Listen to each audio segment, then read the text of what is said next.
Olá pessoal do oitavo ano, tudo bem com vocês? Vamos lá para mais um módulo, módulo número 3, que vai falar sobre as revoluções inglesas. Revoluções porque houve mais de uma na Inglaterra nesse período que a gente vai estudar.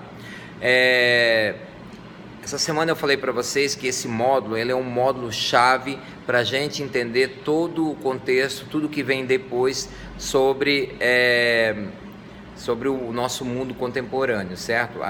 Com relação à Revolução Industrial e outros tópicos que a gente vai ver mais adiante. Então esse módulo ele é de suma importância.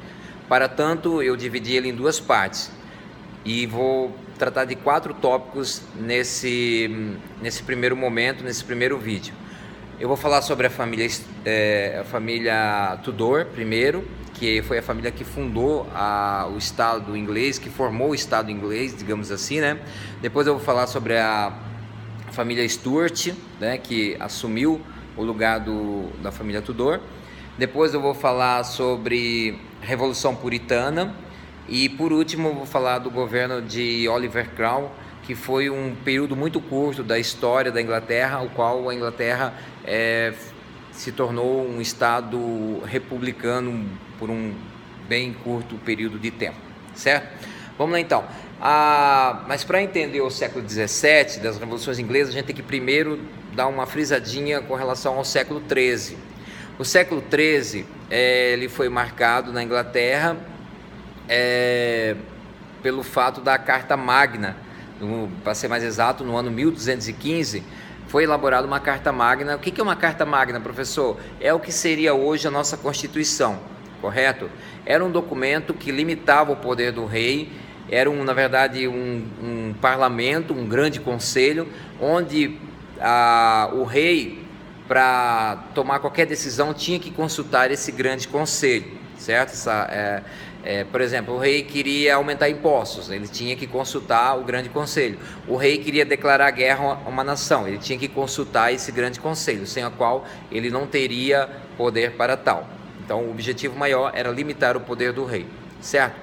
A família Tudor, ela tem o rei Henrique VIII, tinha, né, o rei Henrique VIII, e ele foi o precursor da reforma anglicana, certo? Ele queria separar na época da sua esposa, a Igreja Católica não aceita até hoje o divórcio, e como ele não teve o aval do Papa, ele acaba de certa forma criando uma religião, a religião anglicana, digamos assim. E depois dele, a Rainha Elizabeth I, ela foi a que consolidou o anglicanismo na Inglaterra, certo? E ela é conhecida como Rainha Virgem por não ter casado.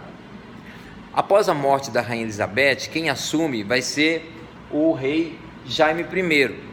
O rei Jaime I é da dinastia Stuart. Então, a família Tudor sai de cena, entra a família Stuart, devido ao fato da Rainha Elizabeth não ter deixado herdeiros, certo?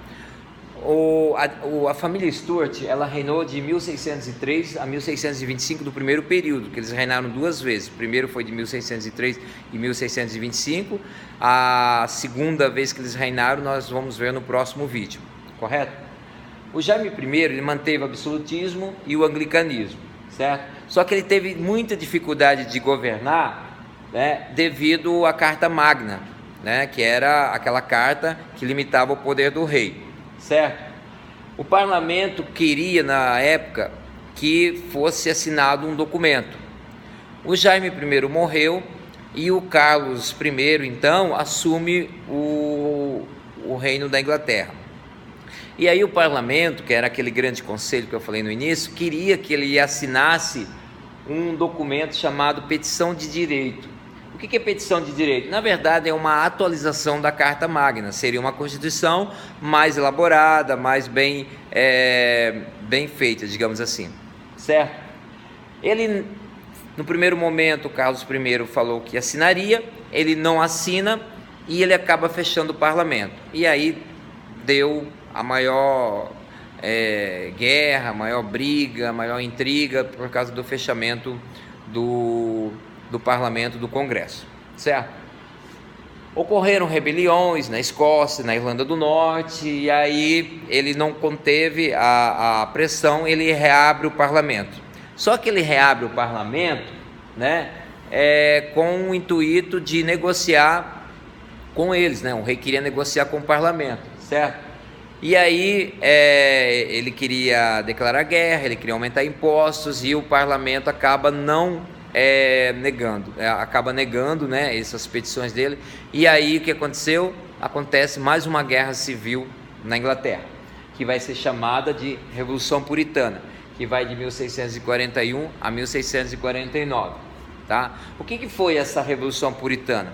Foi a guerra entre o rei e o parlamento. Então, de um lado tinha o clero, a nobreza, o anglicanismo, o exército, né, de cavaleiros, e do outro lado tinha a burguesia, a nobreza mercantil, os calvinistas, presbiterianos e puritanos, e no exército tinha os cabeças redondas, que eles cortavam o cabelo, né, que era uma forma de falar quando se referia à população, né? E daí, quem que foi o comandante dos cabeças redondas? Foi o Oliver Cromwell, acho que é isso, né? O Oliver Cromwell. Ele comandou esse exército do parlamento contra o rei. Ele ganha a guerra, eles vencem, né? Eles vencem a batalha, certo? Por que ele venceu? Mas, professor, como é que ele vence uma batalha contra o rei?